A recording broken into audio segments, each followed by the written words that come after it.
नमस्कार विद्यार्थियों, सुप्रभात, सुदिनमस्तु, शुभमस्तु। आप सभी के कल्याण की कामना के साथ शुरू करते हैं आज की कक्षा को। हिंदी की कक्षा है और मैं हूं आपके सामने मयंक चतुर्वेदी। और आज हम पढ़ेंगे वर्ण ज्ञान को। पिछली कक्षाओं में हमने वर्ण ज्ञान को पढ़ा है, अच्छे से भाषा के स्तर को समझने का प्रयास किया है। जैसा कि मैंने आपको बताया था कि भाषा की सबसे छोटी इकाई वर्ण है और मौखिक रूप में ध्वनि है। वहाँ से हमारी विकास यात्रा भाषा की शुरू होती है। और इसी भाषा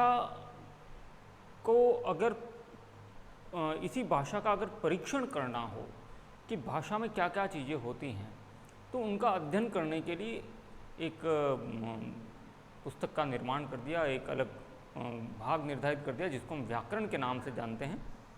और पूरी भाषा की इमारत इस व्याकरण की बनावट के आधार पर होती है।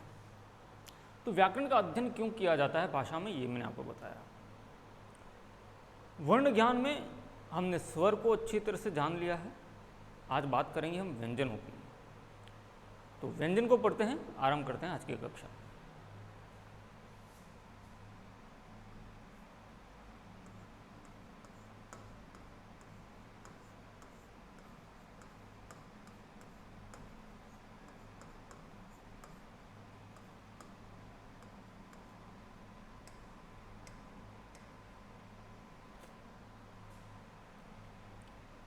स्वर के बाद व्यंजनों पर बात करेंगे।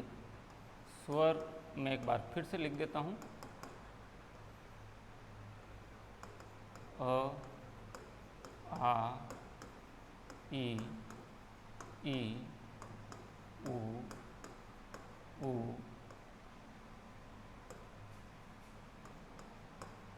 री, ए, ऐ, ओ, औ। विद्यार्थियों, पहले भी मैंने आपको बताया है, इन सभी स्वरों को क्रम से याद रखना है और इनका जो यथास्थान, इनका जो नंबर है, उस नंबर को हमें याद रखना है, क्योंकि प्रश्न इस पर भी बनता है। किसी भी स्वर के क्रम को पूछा जा सकता है। अब बात करते हैं हम व्यंजनों की। जैसा कि बताया था मैंने कल, व्यंजनों के 3 प्रकार हैं: स्पर्श व्यंजन, अंतस्थ व्यंजन और ऊष्म व्यंजन। अब बात करते हैं व्यंजनों के प्रकार की। तो सबसे पहला हम लेंगे स्पर्श व्यंजन।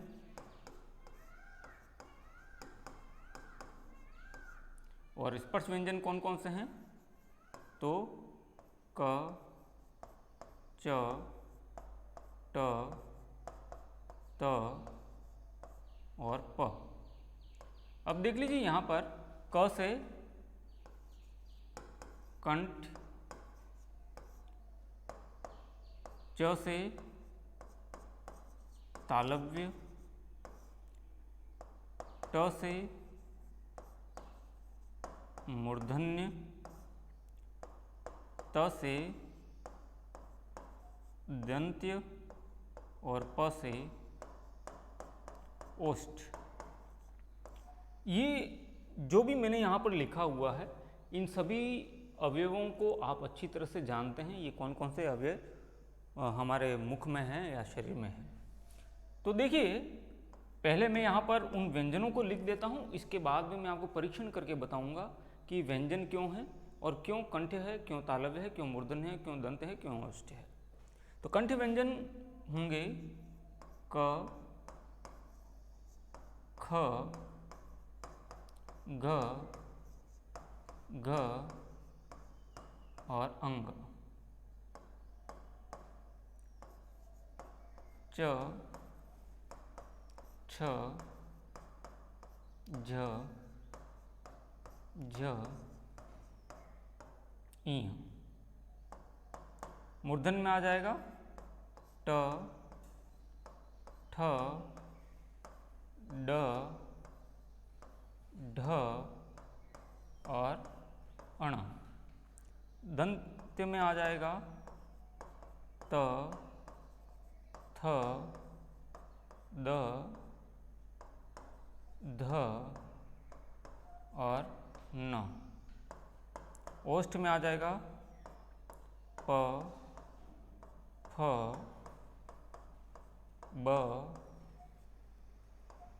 भ और म। अब देखिए विद्यार्थियों, यहाँ पर मैंने जैसा कि कल बताया था, स्पर्श व्यंजनों को याद करने का सूत्र है क च ट त प, क से कंठ, च से तालव्य, ट से मूर्धन्य, त से दंत और प से ओष्ठ। सबसे पहली बात, क्यों इनको स्पर्श व्यंजन कहा जाता है? कभी हमने गौर किया कि व्यंजन पढ़ रहे हैं, लेकिन क्यों, व्हाट एंड हाउ, जो मैंने पहली कक्षा में आपको कहा था, क्या और कैसे, इस बात की तह तक जो जाएगा वो असल में ज्ञान ले पाएगा। तो क से कंठ है। अब मैंने बताया था व्यंजन की परिभाषा में कि किस प्रकार हवा फेफड़ों से ऊपर उठकर अवरोध के साथ में, बाधा के साथ में मुंह या नाक से बाहर निकलती है और जिस ध्वनि का उच्चारण होता है वो व्यंजन कहलाती है। तो अवरोध का मतलब रुकावट या बाधा। हवा फेफड़ों से ऊपर उठ रही है, ये वो शरीर के अंग हैं या मुख के अंग हैं जहाँ पर हवा का अवरोध आता है। इसके पश्चात वो मुंह या नाक से बाहर निकलती है और जो ध्वनि हमें सुनाई देती है वो क्या है? व्यंजन है। तो ये क्या हुए? अवरोध के स्थल हुए। तो कंठ कहाँ होता है? तो ये आपका कंठ है, ध्यान से देख लीजिएगा। तालव्य किसे कहते हैं? तो मैं आपको तालु के बारे में बता देता हूँ। आपकी जीवा की आगे की नोक को ऊपर स्पर्श कराइए 90 डिग्री, वहाँ से लेके आगे की तरफ लाइए, है ना। तो वहाँ पर आपको एक खड्डे खड्डे वाला भाग लगेगा, बिल्कुल उबड़ खाबड़ रास्ते जैसा। उससे पहले यानी 90 डिग्री ऊपर स्पर्श कराया, वहाँ से लेके वहाँ तक के भाग को हम क्या कहेंगे? तालव्य कहेंगे, तालु कहते हैं जिसको। इसके बाद ट से मूर्धन्य। अब ये अवरोध का तीसरा स्थल है मूर्धा। तो जो खड्डे वाला भाग था उससे पहले वाला भाग तालु हुआ, और जो खड्डे वाला भाग था, उबड़ खाबड़ वाला भाग, पूरा का पूरा जो भाग है वो कहलाएगा मूर्धा। और इसके बाद में दंत्य। तो ये वो व्यंजन हैं त थ द ध न जिनके उच्चारण में हमारी जीवा की आगे की नोक, ये पॉइंट ऊपर के दांतों को पीछे से स्पर्श करता है, हल्का धक्का देता है, प्रेशर करता है, और फिर जो ध्वनि निकलती है वो ये आपके सामने है। तो इसलिए इनको कहा गया दंत व्यंजन, क्योंकि दांतों के अवरोध से उच्चारित होते हैं। इसके बाद ओष्ठ व्यंजन। तो ओष्ठ व्यंजन कौन कौन से हैं? तो ओष्ठ का मतलब होंठ।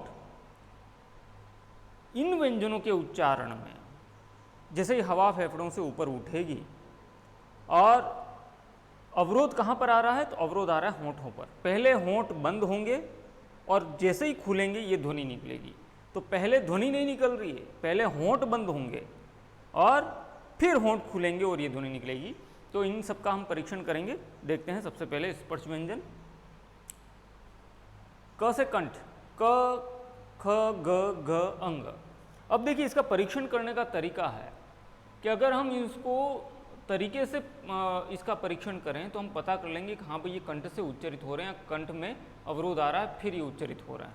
तो सबसे पहले अपनी किसी एक अंगुली को अपने कंठ पर रखें, ठीक है, और दबाव के साथ में कम आवाज़ और दबाव, ध्यान रखना है, कम आवाज़ होनी चाहिए और दबाव ज़्यादा होना चाहिए, और इनका उच्चारण करना है। तो आपको यहाँ कंठ में एक कंपन महसूस होगा, जिसको हम कहते हैं वाइब्रेशन फील होगा। अगर वाइब्रेशन फील होता है, कंपन महसूस होता है, तो ये कंठ व्यंजन है। तो देखते हैं, सबसे पहले मेरे साथ उच्चारण करें। क ख ग घ अंग। जिस तरह से मैं बोल रहा हूँ उस तरह से आप घर पे भी परीक्षण करके ही पता कर सकते हैं कि ये कंठ व्यंजन है, ठीक है। इसके बाद तालव्य व्यंजन। तालव्य जैसा कि मैंने बताया, जीवा की नोक को 90 डिग्री ऊपर स्पर्श कराएंगे, वहाँ से लेकर के जो आगे मूर्धन्य तक का पहले का जो भाग है वो क्या कहलाएगा? तालव्य कहलाएगा। और तालव्य व्यंजन कौन कौन से हैं? तो मेरे साथ उच्चारण करें आप साथ साथ में।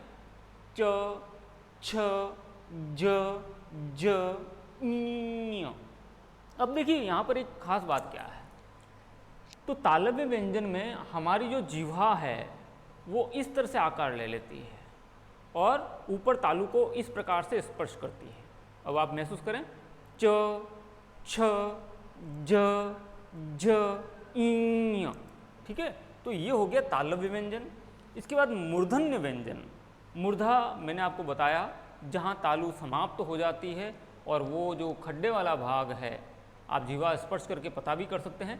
वो खड्डे वाला जो भाग है उसको हम मूर्धा कहते हैं, यानी तालु के कठोर भाग को मूर्धा कहा जाता है। ठीक है, तो मूर्धा किसे कहते हैं? तालु एकदम चिकनी है, हमने देखा है ना, लेकिन मूर्धा एकदम उबड़ खाबड़ है। तो तालु का कठोर भाग क्या कहलाया? मूर्धा कहलाया। अब ये मूर्धन्य व्यंजन कौन कौन से हैं? तो मूर्धन्य व्यंजन जो भी यहाँ टठ ड ण लिखा हुआ है, अब इसमें परीक्षण में हमें एक खास बात ध्यान रखनी है, क्योंकि कई व्यंजन ऐसे होंगे जिनके परीक्षण में समय लगता है जानने में। तो कम आवाज़ और दबाव ज़्यादा अगर आप रखेंगे और परीक्षण करेंगे तो आप सरलता से पता कर लेंगे निरंतर अभ्यास के द्वारा। तो मूर्धन्य में क्या होगा, जब हम इन व्यंजनों का उच्चारण करेंगे तो जिह्वा झटके के साथ में मूर्धा को छू करके तुरंत वापस आ जाएगी, झटके के साथ। यानी कि ये समय आप समझ लें कि सेकंड से भी कम समय लगता है इसमें, इस क्रिया में, और इन वर्णों का उच्चारण हो जाता है। तो हमें बिल्कुल दबाव के साथ में ध्यान रखना और निरंतर अभ्यास करते रहना, तब हम इसको पता कर पाएंगे। तो वैसे मेरे साथ उच्चारण करें आप मूर्धन्य व्यंजनों में, ट, ठ, ड, ढ, अण। ठीक है, एक बार वापस, ट, ठ, ड, ढ, अण। इस तरह से ये मूर्धन्य व्यंजन हो गए। अब बात करते हैं दंत व्यंजनों की। अब दंत व्यंजन किसे कहेंगे? तो मैंने दंत व्यंजन के बारे में बताया, जहाँ जिह्वा की आगे की नोक ऊपर के दांतों को पीछे से स्पर्श करे। ये ऊपर के दांत हैं, जिह्वा की आगे की नोक जो है, ऊपर के जो दांत हैं, आगे के जो दांत हैं, ऊपर के आगे के दांत, उनको इस तरह से छुएगी और पीछे से धक्का देगी आगे की तरफ। ठीक है, और इनका उच्चारण होगा। जैसे आप परीक्षण करें, साथ साथ में मेरे साथ उच्चारण करना है, त, थ, द, ध, न। तो मेरे साथ उच्चारण करें, त, आप महसूस भी करें, परीक्षण करते जाएं, त, थ, द, ध, न। तो ये हो गया दंत व्यंजन। अब आगे बढ़ते हैं सीधा ओष्ठ व्यंजनों पर। और ओष्ठ व्यंजनों के बारे में मैंने आपको बताया कि ओष्ठ व्यंजनों में सबसे पहले क्या क्रिया होगी?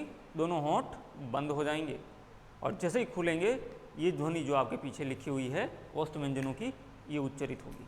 मेरे साथ परीक्षण करें, तैयार रहें, और इसके बाद में भी परीक्षण करते रहना है। ठीक है, तो आप सरलता से कोई भी ध्वनि पता कर पाएंगे कि वो कहाँ से उच्चरित हो रही है, उसका अवरोध का स्थल कौन सा है।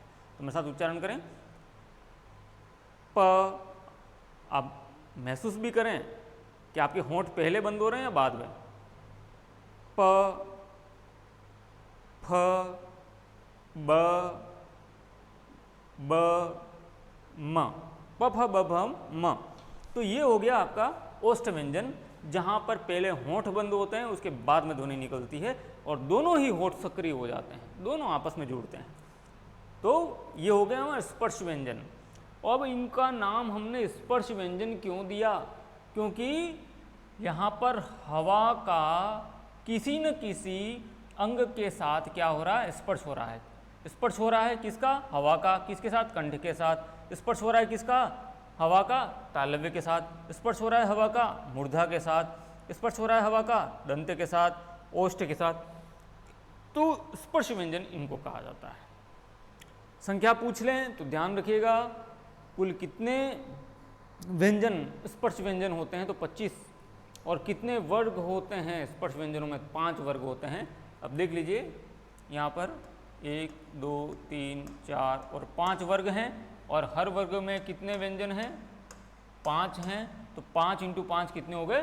25। तो 25 व्यंजन स्पर्श व्यंजनों में होते हैं। तो परीक्षा में प्रश्न आए तो आपको ध्यान देना है कि स्पर्श व्यंजनों की संख्या होती है निम्न में से, सही विकल्प चुनिए। तो किसी में लिख दिया 25, किसी में लिख दिया 24, किसी में 2, किसी में 4, तो हमें करना है सही 25। ठीक है, बढ़ते हैं आगे। इसके बाद स्पर्श व्यंजनों के बाद हम बढ़ते हैं अंतस्थ व्यंजनों पर।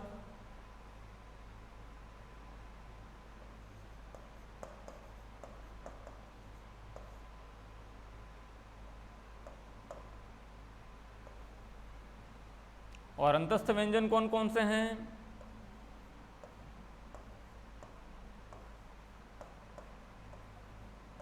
य, र, ल, व। य, र, ल, व। इनको अंतस्थ व्यंजन क्यों कहा जाता है? पहला प्रश्न। शुरू करते हैं नाम से ही। नामकरण किया है तो कोई न कोई कारण होगा। क्या कारण हो सकता है किसी भी व्यंजन के नामकरण के पीछे। तो स्पर्श व्यंजनों के बारे में मैंने आपको बता दिया क्यों इनको स्पर्श व्यंजन कहते हैं। अब बात है अंतस्थ व्यंजनों की। अंतः यानी अंदर, स्थः यानी स्थित है, अंदर स्थित है। कहना क्या चाहता है यहाँ पर व्यक्ति कि ऐसी ध्वनियाँ या ऐसे व्यंजन, ऐसी ध्वनियाँ जो स्वर में भी स्थान रखती हैं और व्यंजनों में भी स्थान रखती हैं, उनको कहा जाता है अंतस्थः व्यंजन। तो अंतस्थ व्यंजनों को अर्धस्वर के नाम से भी जाना जाता है। परीक्षा में ध्यान रखिएगा, अर्धस्वर किसे कहा जाता है, तो अंतस्थ व्यंजनों को अर्धस्वर कहा जाता है, क्योंकि इनका स्थान स्वर और व्यंजन दोनों में होता है। चलिए, क्यों, किस आधार पर स्वर और व्यंजनों में?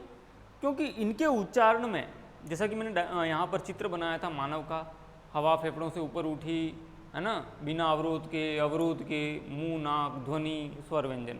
ठीक है, तो यहाँ पर ये वो ध्वनियाँ हैं जहाँ पर अवरोध प्रतीत भी होता है और अवरोध प्रतीत नहीं भी होता है। तो ये बीच की ध्वनियाँ हैं, तो इनको इसलिए अर्धस्वर भी कहते हैं या अंतस्थ व्यंजन भी कहते हैं, जो स्वर और व्यंजन दोनों में स्थित है। आगे बात करते हैं ऊष्म व्यंजनों की।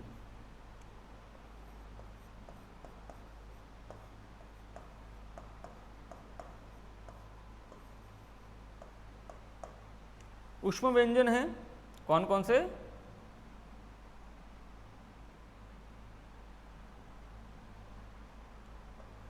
श, श, स, ह। श, श, स, ह इन व्यंजनों को ऊष्म व्यंजन कहा जाता है। क्यों ऊष्म व्यंजन कहा जाता है? ऊष्मा, ऊष्म शब्द बना है किससे? ऊष्मा से। ऊष्मा कैसे बनती है? तो घर्षण से बनती है साहब। घर्षण कब होता है? तो जब दो चीज़ें परस्पर निकट आ जाती हैं तो उससे घर्षण होता है और फिर ऊष्मा बनती है। ये साइंटिफिक तरीका है, वैज्ञानिक आधार है। अब यहाँ पर हम बात करें, यहाँ विज्ञान कहाँ है, तो यहाँ पर भी विज्ञान है। जब मुख के अंग कौन कौन से? जिह्वा, तालु और होंठ। जिह्वा, तालु और होंठ एक दूसरे के बिल्कुल पास में आ जाएं और घर्षण हो और ऊष्मा निकले, तो ये वो ध्वनियां हैं श, श, स, ह, जिनके उच्चारण में ध्यान दीजिएगा, ये वो ध्वनियां हैं श, श, स, ह, जिनके उच्चारण में मुख के जो अंग हैं परस्पर निकट आ जाते हैं। जिह्वा, तालु, होंठ ये पास पास आ जाते हैं। हवा निकलने का प्रयास करती है लेकिन मार्ग संकुचित होता है, छोटा होता है और फिर भी निकलती है, तो क्या होगा? घर्षण होगा और इनके ये जब ध्वनि निकलेगी बाहर, तब ऐसा लगता है कि मानो ऊष्मा निकल रही है। परीक्षण करके देखते हैं, मेरे साथ उच्चारण करिएगा। श, श, स, ह। अब देखिए, इनमें एकदम पीस के मानो ये वर्ण निकले हों मुख से बाहर, ऐसा हमें आभास होता है, तो इसलिए इनको ऊष्म व्यंजन कहा जाता है। चलिए, तो ये तो हो गया मोटा मोटी व्यंजनों का वर्गीकरण। लेकिन परीक्षा में और गहराई से भी पूछा जा सकता है, तो हमें इसके लिए भी तैयार रहना है। तो थोड़ा सा गहराई से भी पढ़ लेते हैं, इसका अध्ययन कर लेते हैं, लेकिन मूल रूप से यही व्यंजन है। ठीक है, 25, 4, 4 ये हो गए आपके 33। ठीक है, 25 और 8 कितने हो गए? 33 व्यंजन हो गए। 11 स्वर हमने पढ़ लिए, 11, 33, 44 वर्ण हो गए। अब हम व्यंजनों को और ज़्यादा क्लासिफाइड करेंगे और ज़्यादा वर्गीकृत करके पढ़ेंगे। चलिए, अब आपने सुना होगा संयुक्ताक्षर के बारे में पूछा जाता है। हिंदी में कितने संयुक्ताक्षर हैं? हिंदी में संयुक्ताक्षरों की संख्या कुल कितनी है? तो यहाँ पर मैं लिख देता हूँ संयुक्ताक्षर श, त्र, न, श्र। ये 4 संयुक्ताक्षर आपको दिख रहे होंगे। परीक्षा में इस पर प्रश्न बनता है और विशेषकर कई कंपटीशन एग्जाम में इसको पूछा भी गया है, तो हमें ध्यान रखना है प्रश्न क्या पूछा जाएगा, वो हमें ध्यान रखना है कि किन दो ध्वनियों के योग से, किन दो व्यंजनों के योग से, किन दो वर्णों के योग से अक्ष बना है, क्षत्रिय का अक्ष। तो क्ष का योग किन दो ध्वनियों के योग से बना है, तो वहाँ पर विकल्प में सही भी होंगे, गलत भी होंगे, है ना, और एक जैसे दिखते हुए सही भी होंगे। तो देखते हैं कैसे क्या है। तो क्ष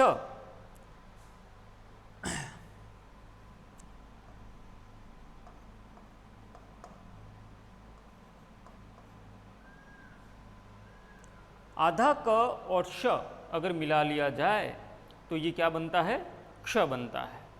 ठीक है, क्ष यानी कि ये और षटकोण का श मिला लिया जाए तो क्या बन जाएगा, क्षत्रिय का श। परीक्षा में प्रश्न कैसे पूछा जाएगा, ध्यान दीजिएगा कि क्ष का योग किन दो वर्णों से हुआ है, तो सही विकल्प में ये होगा, ध्यान देना, क हलंत है, हमेशा पहली ध्वनि हलंत होगी संयुक्त अक्षरों में। पहली ध्वनि हलंत, हलंत का मतलब होता है जिस किसी वर्ण में स्वर नहीं होता उसको हम या तो शब्द के बीच में आधा लिखते हैं या प्रारंभ या अंत में हलंत के साथ लिखते हैं। तो क्ष का योग किन दो वर्णों से हुआ है, क और श, जिसमें क आधा है और श पूरा है। दूसरी ध्वनि पूरी होगी, पहली ध्वनि आधी होगी। ठीक है, अब विकल्प में देखो, सही विकल्प मान लो ये अ है, ब में ये दे दिया क पूरा और श आधा, तो वो विकल्प सही होगा या गलत, तो गलत होगा, है ना। तो ये कंफ्यूजन वाले, एकदम भ्रमित करने वाले ऑप्शन भी हो सकते हैं। हमें सही विकल्प को बिल्कुल तल्लीनता के साथ में चुनना है। त्र, त्र का योग किन दो ध्वनियों के योग से हुआ है, तो त और र के योग से त्र बना है। ज्ञ, ज और ईय के योग से ज्ञ बना है, और श्र, श और र के योग से श्र बना है। तो ये आप चाहें तो नोट कर लें इसको। सब में देखिए पहली ध्वनि आधी है, क श त र ज ईय और श र, इस प्रकार से ये संयुक्ताक्षर बनते हैं। चलिए आगे बात करते हैं। अगर पूछा जाए परीक्षा में कि निम्न ध्वनियों में से नासिक्य ध्वनियां कौन सी हैं, निम्न ध्वनियों में से, ये पूरी यहाँ पर दे दी और पूछ लिया नासिक्य ध्वनियां कौन सी। नासिक्य का मतलब नासिका, अर्थात हवा फेफड़ों से ऊपर उठ रही है। ठीक है, अवरोध के साथ में हवा मुंह के साथ साथ नाक से भी निकल रही है, और जिन ध्वनियों का उच्चारण होगा वो नासिक्य ध्वनियां कहलाएंगी। तो नासिक्य ध्वनियां,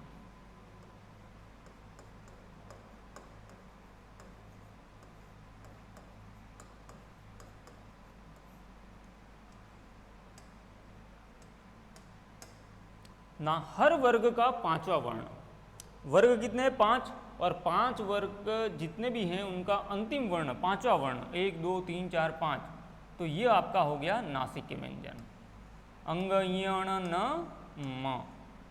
ठीक है, हर वर्ग का पांचवा वर्ण अंग इय अण न और म, ये नासिक्य व्यंजन है।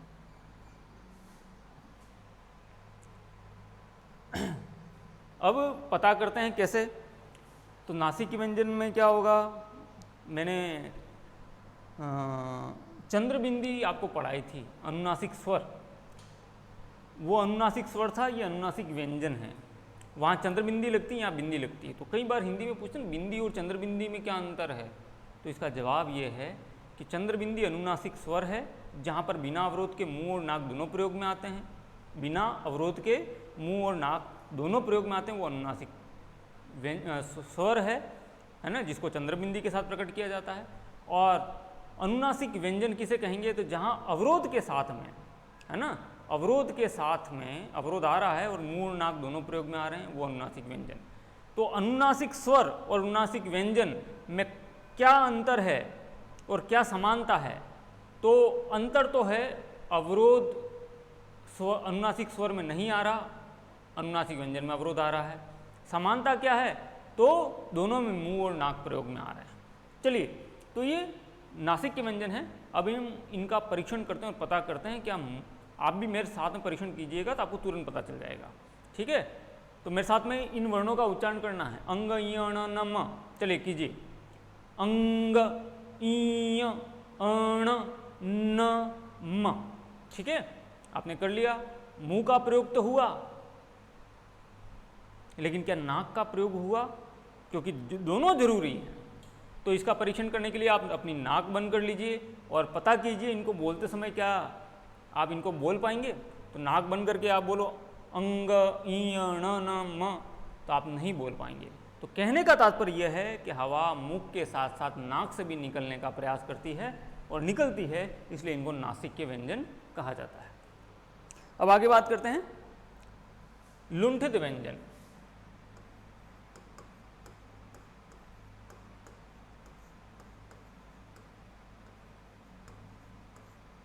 लुंठित।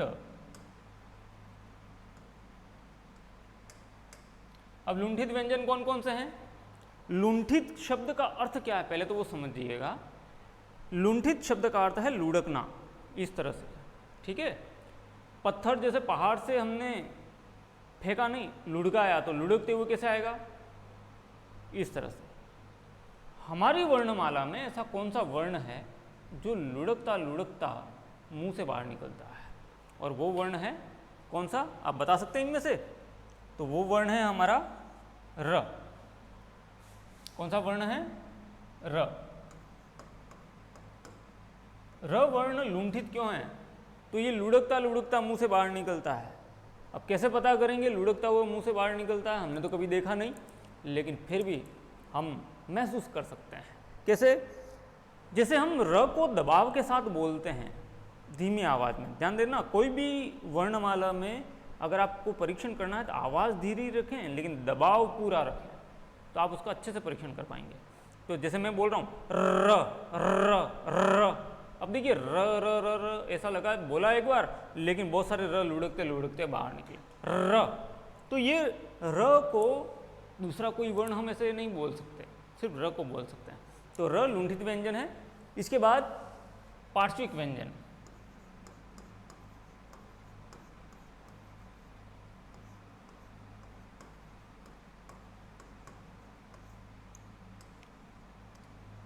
पार्श्विक व्यंजन कौन सा है? पार्श्व का मतलब क्या होता है सबसे पहले तो, ठीक है, परीक्षा में प्रश्नों पर भी ध्यान देना। निम्न में से लुंठित व्यंजन है, निम्न में से पार्श्विक व्यंजन है, तो हमें पता करना है। पार्श्व का मतलब होता है किनारे, जैसे नदी के दोनों किनारे। अपनी जीवा को नदी बना लीजिए और उसके दोनों किनारे लेफ्ट एंड राइट। ठीक है, इस वर्णमाला में ऐसा कोई वर्ण बताइए जो जिह्वा के दोनों पार्श्व से बोला जाता प्रतीत होता है, या इसके उच्चारण में जिह्वा के दोनों किनारे सक्रिय हो जाते हैं। दोनों किनारे सक्रिय हो रहे हैं, बीच का भाग भी सही रह रहा है, तो वो हमारा है ल।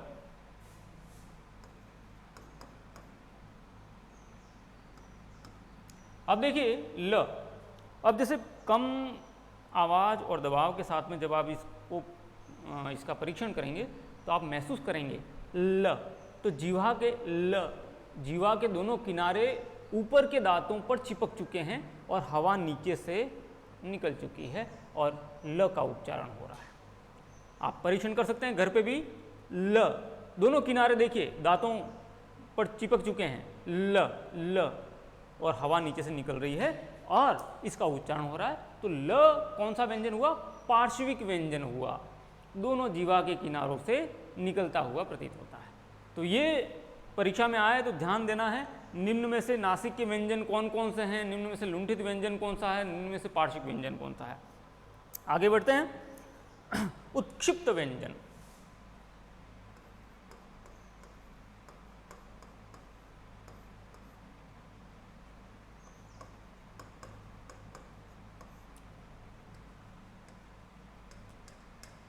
अब देखिए उत्क्षिप्त व्यंजन किसे कहेंगे? उत्क्षिप्त व्यंजन, उत्क्षिप्त का मतलब होता है फेंकना। कोई जब चीज पूरे वेग के साथ फेंकी जाए तो उसकी तीव्रता का अनुमान हम कर सकते हैं। एक वर्ण, दो वर्ण ऐसे हैं हिंदी में, दो वर्ण जो फेंके हुए लग रहे हैं। इस पूरे वर्ग में, 5 वर्गों में सबसे कठोर वर्ण जो है ना वो मूर्धन्य वर्ण है, सबसे कठोर। ट, ठ, ड, ढ, अण, बहुत कठोर आवृत्ति है। अब देखिए इन्हीं में से ड और ढ ये दो ऐसे हैं जिनको इस तरह से लिखा जाता है, ड बिंदी और ढ ढक्कन का। यहाँ पर बिंदी नहीं लगी है लेकिन वहाँ पर बिंदी लगी है। तो समझ लें, एक तो वैसे ही वो कठोर वर्ण है, बिंदी लग जाने पर हम कह सकते हैं कि इसकी फेंकने की तीव्रता, फेंकने का मतलब मुंह से बाहर बोलने की जो तीव्रता है वो बढ़ जाती है। तो ड और ढ जिस किसी के नीचे बिंदी लगी हो वो कौन से वर्ण हुए? उत्क्षिप्त वर्ण हुए, क्योंकि इनको जब बोला जाता है तो ऐसा लगता है मानो फेंके जा रहे हैं। तो इनके दो गुण हैं, एक तो बिंदी लगी हुई है और एक बिंदी नहीं लगी हुई है, दो अलग अलग गुण वाले हो गए, इसलिए इनको द्विगुणीय व्यंजन के नाम से भी जाना जाता है। तो ध्यान दीजिएगा, उत्क्षिप्त व्यंजनों को अन्य किस नाम से जाना जाता है? द्विगुणीय व्यंजनों के नाम से जाना जाता है। इसके बाद आपने देखो रबड़ को जब हम खींचते हैं, है ना, और छोड़ते हैं, या रबड़ के दोनों किनारों को पकड़ लिया और बीच में से हमने छोड़ा, तो वो थोड़ी देर के लिए इस तरह से वाइब्रेट होता है। ताड़न जात व्यंजन, तो बिल्कुल इनकी तीव्रता भी कुछ ऐसी है, ड और ढ की अगर बिंदी नीचे लग जाए तो बिल्कुल इस प्रकार फेंका गया है। तो इसको एक और नाम दिया गया ताड़न जात व्यंजन। तो उत्क्षिप्त व्यंजनों को अन्य किस किस नाम से जाना जाता है? तो ताड़न जात, द्विगुणीय और उत्क्षिप्त, 3 के नाम से जाना जाता है। अब बात करते हैं घोष, अल्पप्राण और महाप्राण व्यंजनों की।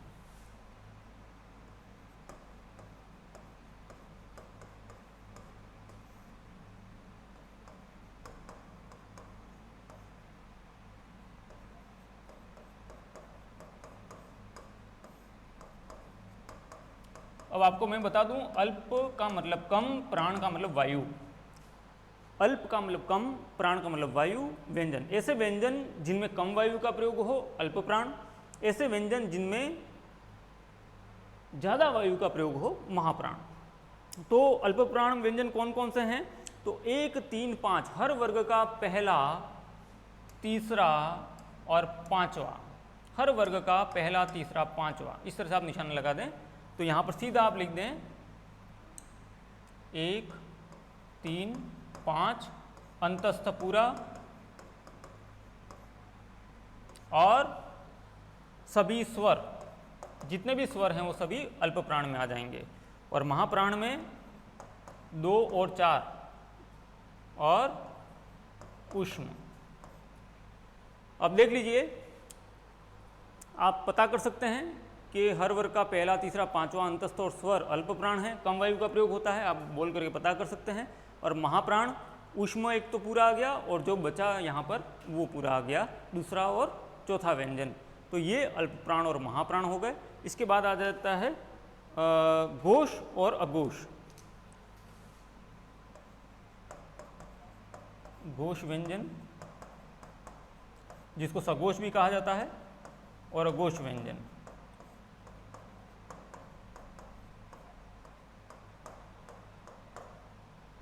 घोष व्यंजनों में हर वर्ग का तीसरा, चौथा, पांचवा अंतस्थ य, र, ल, व, ऊष्म का ह और सभी स्वर। और महाप्राण में हर वर्ग का दूसरा, चौथा और श, श, स।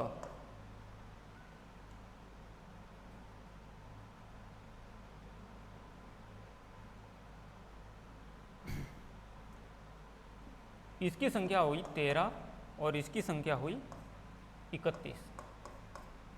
ठीक है, तो ये हो गए हमारे वर्णमाला, पूरी की पूरी वर्णमाला आपके सामने है, पूरा क्लासिफिकेशन आपके सामने है। तो यहाँ पर अल्प प्राण और महाप्राण हो गए, घोष और अघोष व्यंजन हो गए, और सभी व्यंजनों को हमने पढ़ लिया, स्वरों को पढ़ लिया, अच्छे से निर्धारण कर लिया। अब अगली कक्षा में हम शुरू करेंगे संधि को शुरू करेंगे, अगला जो पार्ट है, क्योंकि संधि समझनी है अगर तो वर्णमाला का ज्ञान होना जरूरी है, स्वर और व्यंजनों का ज्ञान होना जरूरी है। स्वरों को अच्छी तरह से अगर आपने समझा है तो स्वर संधि आप पढ़ सकते हैं, व्यंजनों को अच्छी तरह समझा है इसी वर्गीकरण के आधार पर तो आप व्यंजन संधि पढ़ सकते हैं। तो कल की कक्षा में हम बात करेंगे संधि पे। धन्यवाद।